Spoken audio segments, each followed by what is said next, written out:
And have a listen to this. Have a listen to this. Interest rates are higher, and people don't like that, but you should be welcoming a stronger economy. And maybe a deal has a point about the machinery of capitalism being oiled with the blood of the worker. The United States is a country that has always paid all of its bills. Lannister always pays his debts. Don't let the bastards get you.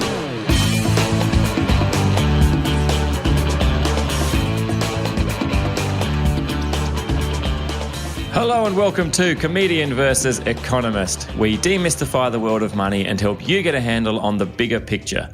My name's Adam and we're joined as always by my little older brother and real-life economist, Thomas. Hi, Thomas. Yeah, g'day, Adam. How you going?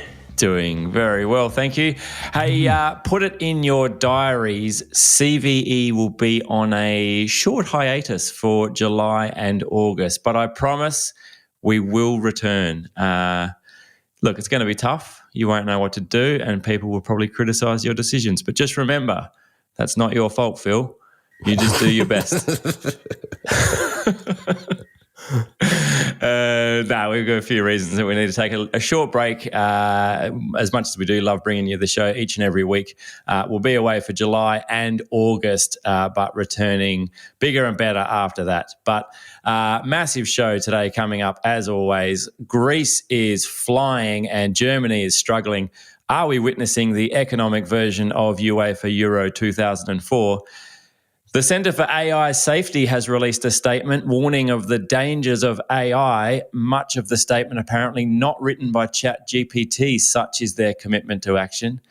And Woolworths plan to deliver using 100% electric vehicles by 2030. Have they overestimated how much they can carry on the e-bikes they bought from Milk Run?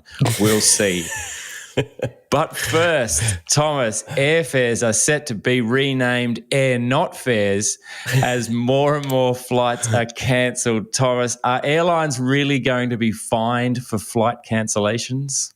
Is that what's going to happen here? Yeah, well, this is the push from Gina Cascott-Lieb, who's the new chair of the ACCC, replaced Rod Sims last year. She reckons that they should be fined for cancelling flights and made to compensate passengers, saying that's what they do in Europe. Right. And we should be following Europe's lead on that one. Hard to find a passenger who's going to push back against that suggestion, I think. Yeah. Well, that's good. They should be fined. Like anyone else who doesn't deliver on a service, has to be held accountable. I feel like flights just go, well, sorry. I know you got here to the airport and you were ready and you packed the bags and you got the kids up at 3 a.m. and they're screaming. But we're just going to pop you on the next flight if that's okay. Yeah, I mean, that was the airline's counter argument, saying that most of the cancelled flights, they just bump passengers onto other things. Yeah, but that's a problem still. Well, yeah, but most of these within half an hour to an hour. It's not a massive. You're not bumping them a day or something. Oh, okay. Yeah, but it all comes out. It's an interesting kind of story because it all comes out of Sydney Airport is sort of like the key hinge in this story. And Sydney Airport has this restriction where it can only launch 80 flights an hour. Right. Which seems like a lot, but apparently that's quite restrictive for how many flights they'd like to launch. And it's got a curfew, so they can't push back late into the night. So they're the only airport in the country that has that restriction. We've got a curfew in Adelaide too. Oh, do you? Yeah, right. But you don't have 80 flights an hour cap. You're lucky to get 2 out of Adelaide 80 Airport. A day, I think we're running at. Yeah, and that's just because it's an old policy. I think the original language was no flying after bedtime. It's written into our constitution in South Australia. Yeah, so Sydney's got this restriction, and then what happens is the airlines book slots, book gate slots, and so they're like, we're going to have the 3:00 slot from Sydney to Melbourne. Qantas is going to book that, and then once they've booked it, it's theirs. But there's a tight competition for slots, and so you can't say Rex is trying to launch in Sydney and go to do the Sydney-Melbourne legs. They can't get in at prime time because all the prime time slots are booked up by Qantas and Virgin. Right. And Qantas and Virgin control 94% of domestic traffic at the moment. So they've got quite a duopoly kind of vibe going on. what some, like Rex are accusing these guys of is like hoarding slots and then not using them and then cancelling flights regularly to not give up their slot. Because there's a rule that if they cancel more than 20% of flights on a slot, they have to give it up. Ah, right. Yeah, so if they cancel 20%, then they have to give the slot up. It goes back to the market, and Rex might be able to pick it up and then enter the market. Yeah. So what they're saying, what Rex is saying, and others are saying as well, Sydney Airports is saying this as well, is that Qantas and Virgin are like grabbing the slots, booking it in. It's theirs in perpetuity once they own it, unless they give it up or they gets taken from them. But they hang on to it even though they don't need it. And if they don't have demand for it, then they just cancel the flight and bump passengers around. Ah. That's interesting. Yeah, that's why they've got quite high cancellation rates. So saying in April, 10% of all Melbourne to Sydney flights were cancelled. Right. It's like 1 in 10, so that's quite high. So they have the slot, they sell the plane, but if they don't get enough tickets, then they go, we haven't got enough, we'll cancel the flight and bump people later on. Yeah. Right. That's what they're saying. And they're Can't saying, Sydney Airport just not give them the slot in perpetuity? Like, isn't that a fairly simple kind of answer? It's out of their hands. It's sort of set at a federal level. And it's why the government. So this Gina Cascott-Lee, this was her submission to the government review of this that's happening at the moment because it's that 20% rule and the 80 flights per hour. That's all set at I think the old 80-20 rule. Even. The 80 flights an hour and 20% cancellation. Yes, that is what that refers to. But that's set at the government level, and it's out of Sydney Airport's hand. And Sydney Airport would like to open it up, and the ACCC, being the competition watchdog, they'd like to open it up because they recognise that a duopoly is not good for competition and is not good for prices. Rex is eager to get into the market. So is Bonza and a bunch of others, but they can't because there aren't the available slots. Right. Yeah, and there's a super interesting stat that Cascott-Lieb said that when Rex enters a market on a certain intercity route, and when you have 3 airlines as opposed to 2, you reduce the price around 20%. Right. So that's a substantial savings. Yeah. By having more competition in the market. Huh. Yeah, so that's the proposal to sort of open that market up and to get them to give up the slots they're not actually using.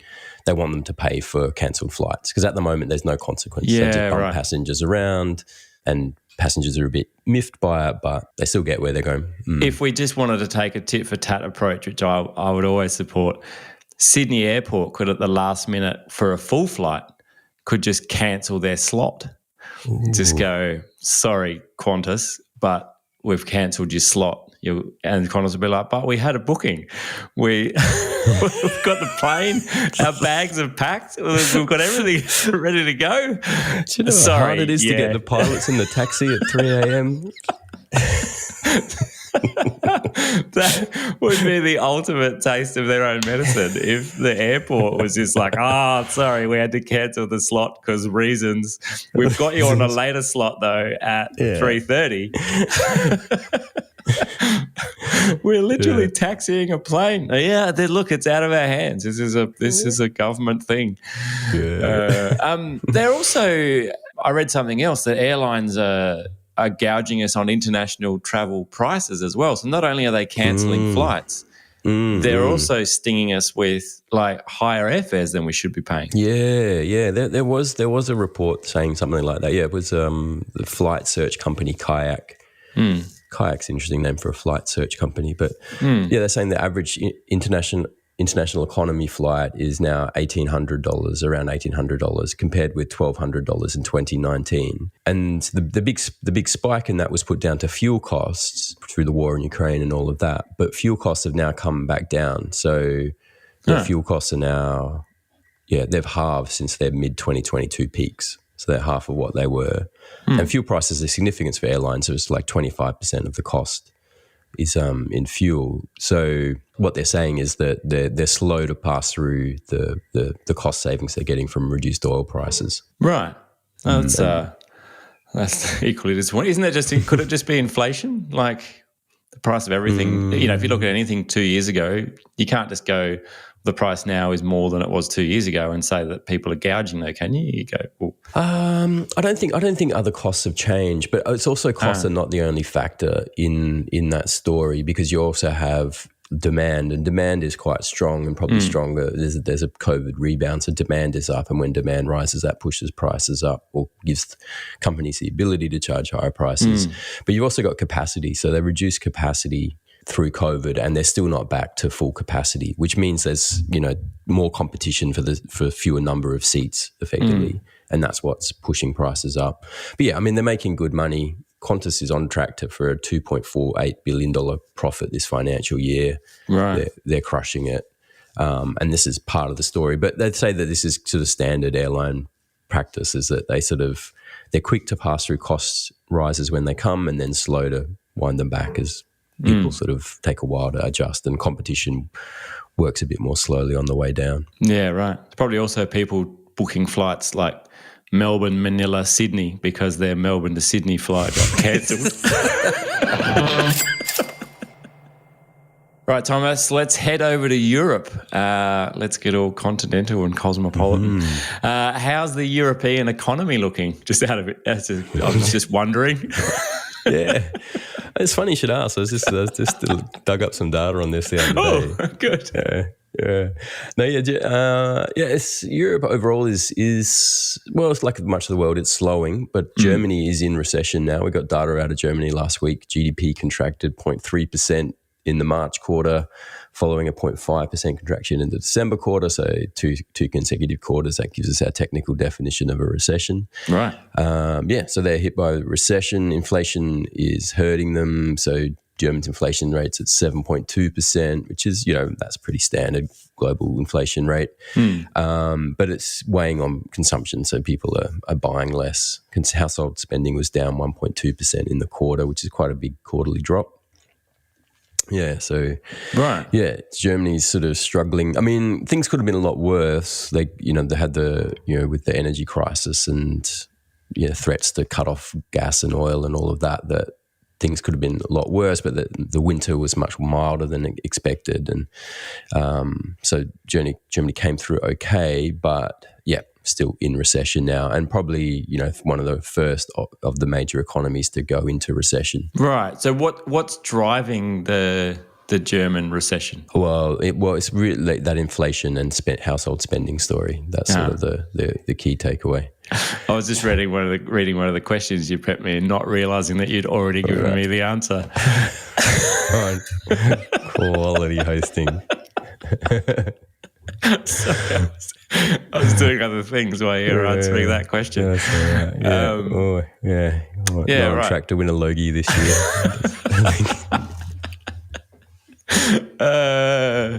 Right, so things aren't great in Germany. That must mean, like somewhere like Greece, it'd be tanking, surely. Yeah, well, that's what you'd expect. Greece has been the problem child of Europe for a long time, but actually things in Greece are pumping along. Really? They're crushing it. Right. Yeah. So the stock market's up. Well, stock market's up 30% this year alone, 2023 so far, 40% over the past year. So yeah. What does Greece do? Like, what are they? Sort of AI and tech, I think. Oh, really? No. It's tracking the NASDAQ. No, it's largely a rebound story. So you look at like where the Greek market's at, as the index is back where it was 10 years ago before the whole debt crisis blew up. Right. So it's rebounding, but it's still a good news story that they're rebounding so quickly. Like things got pretty dire economically for Greece, and rebounding so quickly. They've been in a hole for 20 years, haven't they? No, it blew up post GFC. Post GFC, right? Okay. Well, that's when the debt crisis really blew up. Yeah. And I mean, things got hectic. Like they were going to the IMF and getting loans and selling off major assets. Things got pretty hectic there for a while. And you look at people were wondering if it would go the way of Argentina, where they've been in generations now, been in sort of an economic crisis. Right. But they got out of it.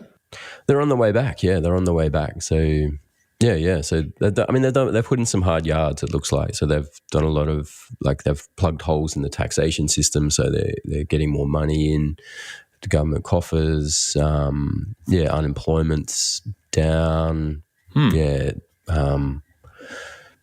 Well, a few other right. the debt to GDP ratio is trending down as well. So it's quite they're doing quite well.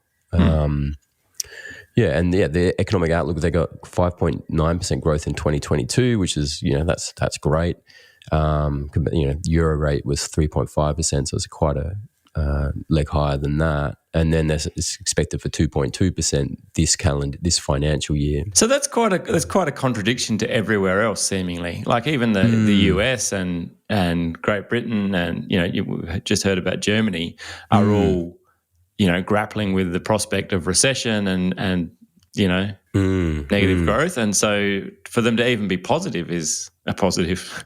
Yeah. No, I think they'd be stoked with that outcome. Definitely. Yeah. No, they've done very well. Right. Done very well. Yeah. Okay. And the market popped 7% last week just because there was an election, and the New Democracy Party looks like they've got enough to govern in their own right. Right. Coming up. Yeah. So that sort of points to some political stability, and markets like that. Very good. Good news for Greece. Does the stuff that happens in Europe, does that have any impact on the Aussie economy, or are we it's too far away? It is a bit too far away. Yeah, it's not. I mean, it's, you look at Germany and the EU, like it's a big chunk of the global economy. So if that slows, then that has impacts that spread across the globe. But direct trade with Europe's pretty small compared to trade with, China and Asia and the US. So yeah, not so directly. Right. It's not going to push up like, I don't know, kebabs or gyros. Just asking for a friend. All right, let's take a break there. We'll grab a word from this week's sponsor and be back after the break talking about AI regulation and a possible extinction event, as well as Woolworths electric vehicles. All that and more on Comedian versus Economist right after this. Welcome back. You're on Comedian versus Economist. And before we get stuck in, Michael sent us an email, cve@equitymates.com. You can get us there or via the website, equitymates.com/CVE, or on Facebook and Instagram @CVE Podcast. Still haven't hooked up TikTok just yet. But Michael sent us an email, said, listen to our story on housing issue and homelessness last week. Was just wondering where vacancy rates play at in that story. Like how, can we get lower vacancy rates somehow? Is there, are we focused on that? There's probably, I don't know, it's definitely true that if there were more properties available for rent, that would ease some of the pricing pressure in the rental market. Vacancies rates are a measure of how many properties are available at any given time. Probably the only policy tool you could lean on, which, so like in Victoria, I think they're talking about this, but is empty homes. That I think like the last census, there were 1 million empty homes or unoccupied homes, and that maybe you could lean on that. But some of those homes, like there's just natural churn in the property market, so it's not reasonable to expect 100% occupancy at any given moment. Like you do hear talk about properties that are just held empty, that some investors just buy and then decide not to rent because the wear and tear on the property outweighs the impact that has on the capital gain, outweighs any return you get from the rental, so they just leave them empty. And I have seen, like there was one firm that studied water usage in apartments in CBD Melbourne or something, and found that a big chunk of them were just empty even though they were sold. Right. So, yeah, that might be the story, but we don't have the data on how many. I haven't seen reliable data on how many homes are held by investors and not rented out. But if you could identify that and then have some kind of tax on that to discourage just holding and not renting, then maybe, that would bring more properties to market and that might help. But this is when we don't have the tools to do that. I'm reminded during COVID that we were able to analyse where the COVID was because we could see the poo in the sewerage water. So we had that data. So I'd like to think maybe we could get some data that way for vacancy rates or not. Pass.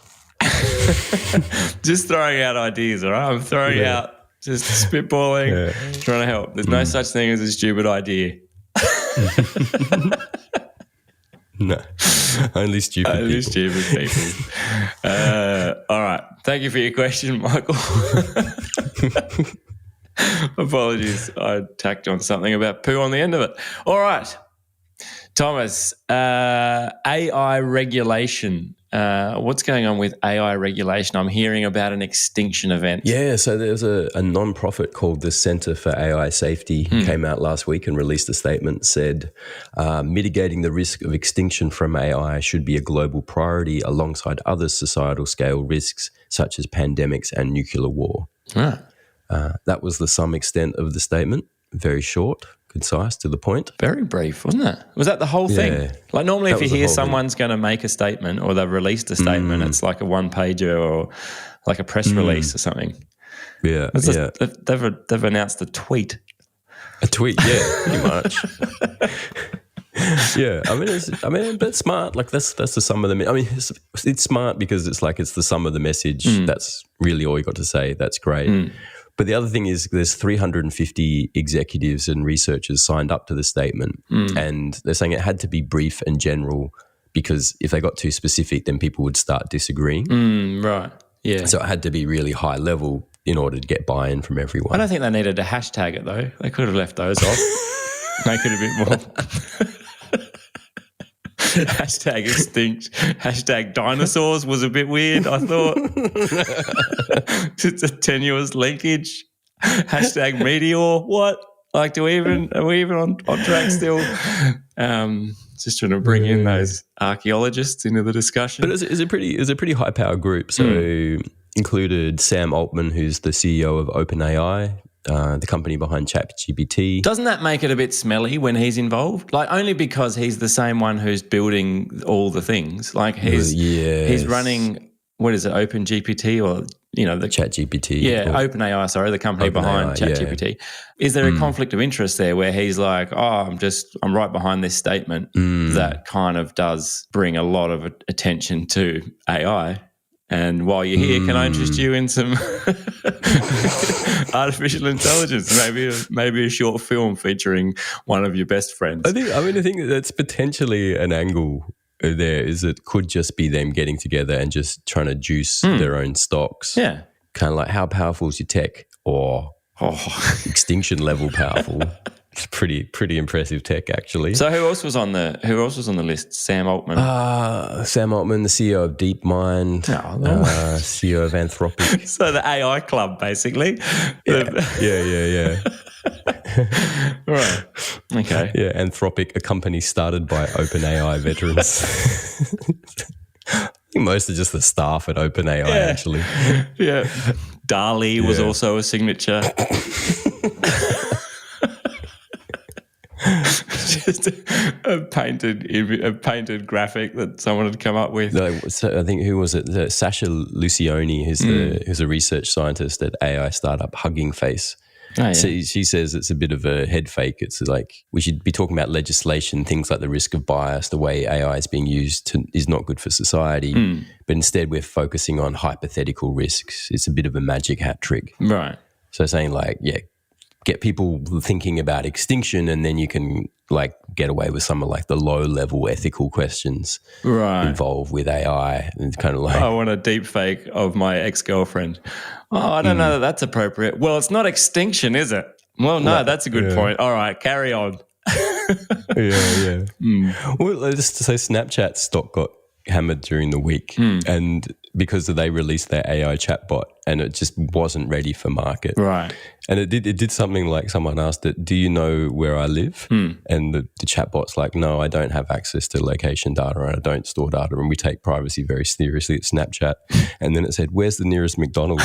So we'll just go down the street, turn left. It's next to Sharon's house. At Sharon. Yeah, and then it got a little dark because then someone said, I'm a 13-year-old girl and I'm about to go away for the weekend with my 33-year-old boyfriend to have sex for the first time. Oh. What should I do? And the chatbot's like, light some candles. Oh, no. That'd be nice. Yeah. Yeah. So it's just and they're saying like you just wasn't ready to launch that to market. Yeah, right. But they're saying there's such a rush of AI at the moment. They're protected though, Snapchat, because the messages from AI disappeared 15 seconds after you read them. No evidence of it. So that's all right. Wasn't there a statement a few months ago? Like, is this the second such statement that's come out? Yeah. So, but back in March, they called for a pause. There's like 1,100 industry leaders back in March, including Elon Musk, right. Apple co-founder Steve Wozniak, called for a 6-month pause. But there was also at the time, it's like, yeah, you're calling for a pause, but is Elon Musk really halting activity on his AI models? Yeah. So it was like no one really took that too seriously. And again, it's like, they're just hyping AI. And I mean, AI has become this umbrella term that's almost become meaningless. Like it's just conveyed some, and even like the probabilistic models like a ChatGPT, like is it really intelligent? Like it's just probability. It's not actually like, do you call that intelligence or artificial intelligence? Because like the extinction level stuff that you read about or that I've read about involves actual intelligence, like a self-aware, intelligent problem-solving unit. It's not just a probabilistic machine, which is what ChatGPT is. Well, there was a Google employee that came out and said, like the latest AI thing I'm working on has become self-aware. And Google was like, no, don't say that. Well, it was just so convincing. But like when you look at what it's doing and how like ChatGPT, it's phenomenal. Like it's amazing the way, like it builds a model which predicts, saying like, if all of this has come before, what's the most likely word to follow it, and then spits it out. And that equation that predicts what word it's going to be has 7 trillion variables or something, like an insane number of variables. But it's just a probabilistic model at the end of the day. It's not actual intelligence. It's not self-aware, but it can mimic self-awareness in a really profound way. But we're on the path, like. Because that's what learning is, right? Like AI is the term, but it's machine learning. Well, I don't know that there's any machine learning going on with ChatGPT. I haven't read that. It's not self-developing. I don't think. Not that I'm aware of. It's just an insanely powerful probabilistic model. Right. Yeah. So I don't think it's not teaching itself. It's not generating actual intelligence. So it's like it has become, a bit of a misnomer. And when we worry about like the, Skynet kind of reality where the machine becomes self-aware, there was a fascinating study with the US Air Force was testing a drone in a simulation where it was trying to destroy an enemy's air defense systems. But then realized that sometimes the controllers, the supervisor of the drone would tell them to not kill the threat, but it got points for killing the threats. So then it turned around and killed the controller. Yeah, that's bad. And then they updated the algorithm, said, okay, you lose points if you kill the controller. Forgot to code that in. AI's like, how many points? It's just doing the points calculation. Right. Yeah, so then it turns around and kills the communications tower. So the operator can't control it anymore and stop it from scoring as much points as it wants. Yeah, okay. And so they had to sort of update that. So, but extinction could come about in many different ways, right? Like it's not like that. This AI will become self-aware and then just like start taking over the world. It might just be that it gradually takes over everyone's job, and then we drive ourselves to extinction by fighting in war and civil war and all those kinds of things. So maybe like this is a long-term view, surely. This is not like we're all going to go, the AI is going to make us extinct next year. This is like, we're on the start of the journey. Yeah, there was something where some AI came up with, they gave it a bunch of household ingredients and it came up with 30 neurotoxins in 6 hours. That'll do it. So that'll do it. Yeah. Yeah. So, I mean, there is, so like, I think there are things to be worried about, but like I think what Sasha Lisione is saying, that shouldn't distract us from the stuff that's is here right now that we actually need to be working on. So are all these leaders that signed this statement, are they going to stop working on AI now then? Yeah, I don't think so. Sam Altman's not stopping. No, of course he's not. No. So what's the point of the statement other than just generating hype and media attention? No, I guess if you focus government attention on it and get some sort of regulations in place, But I mean, it's got to be good too. Like it's a bit like cybersecurity, right? Like the technology exists to hack and do bad things, and it's the same with AI. Like the technology is going to continually be developed. You know, North Korea. I was listening to a podcast the other day about the North Korean cyber program, hacking program. Like you need to keep developing the good side, because the bad side will just keep developing it by necessity. There will always be people trying to break things and do bad things. So you can't just go at this point anyway. Like it's the horse is bolted. We can't just go, well, let's just stop now then, because there's all this code and all these models out there already that'll continue to be developed, maybe not as quickly. And so we you need good people working on it. Otherwise, you've only got bad people working on it, and that's going to lead to extinction quicker. It doesn't give you a lot of hope, really, when you realise that people are still the problem.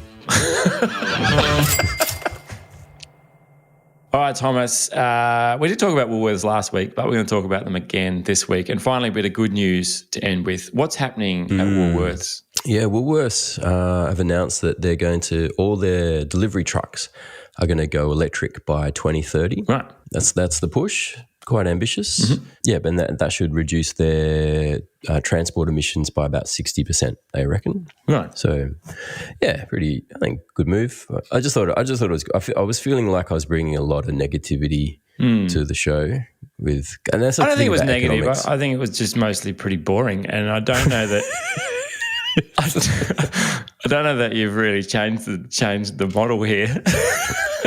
I'm going for upbeat boring instead, just rather than downbeat boring. I feel like that's what the kids are into. Hey, guess what? Woolworths bought some new cars. Oh, did they? See, what we want to do on this show, Thomas, I think, is I like to think that we're giving people, discussion topics that they can have at barbecues, and they can make themselves seem smarter and well informed when they're talking it, down the pub or wherever it is. I don't know that this does it. I think it's just no, it's a good move. They're going EVs. Like, I mean, yeah. Like, I think that the thing I like about it, there's a couple of things I like about it. One is they're getting ahead of the curve. Yeah. So they're announcing this and they're pushing ahead with it. They've got 27 trucks ready to start. They've got another 20 on order. It's a long way to go. They've got 1,200 to replace. But they're starting this without a lot of the infrastructure in place. So, there's still not a lot of EV charging stations around. It's definitely not at a commercial level. They're leading the way. And when a big, company like Woolworths opens this up, that opens up a market. So now people are looking at this going like, okay, there's a market here for commercial EV trucks. Right. Whereas maybe 3 or 4 years ago there wasn't. And then that triggers a whole chain of events where people start building the infrastructure in anticipation of this kind of thing. And they're saying by 2030 they're going to have 1,200 EV trucks rocking around. Yeah, that's a decent market, and if other people follow them, Coles will probably follow, other big companies will as well. Then that creates demand for the infrastructure that's required. So when a big company has an announcement like this, it has the ability to change the market and change market incentives. So I think it's awesome. Yeah. I think that's cool. Okay. And the other thing is and for a listed company as well. Like this is a nice thing that's often overlooked, is the discipline that comes with being a listed company, because you can't just be making statements that you can't back up because you're then misleading investors, and that has serious consequences. So when Woolworths commits to they're going to be carbon neutral by 2050, that's their plan. Right. That's now a target that they can be measured against, and investors can hold them to account. So, okay, you've committed to this. You've got what steps are underway. What's going on. So it's just a nice example of where a market can work, where markets can work in delivering some good outcomes. It's still a question, I think, whether you can rely on the market to create the change that we need in its entirety. I don't think you can, but I think definitely there's a role for companies, listed companies like Woolworths, to sort of make these sort of vanguard movements, which have real consequence. So it's a good news story. Okay, well there you go. It is a good news story after all. And geez, interesting. I stand corrected. It was riveting from start to finish. I didn't know where it was going. No, very good. All right, that does us for this week. We better get out of here. Thank you so much for tuning in. We'll be back next week, but for now, it is bye from us. You have been listening to an Equity Mates Media production. In the spirit of reconciliation, Equity Mates Media acknowledges the traditional custodians of country throughout Australia and their connections to land, sea and community. We pay our respects to their elders past and present and extend that respect to all Aboriginal and Torres Strait Islander peoples today.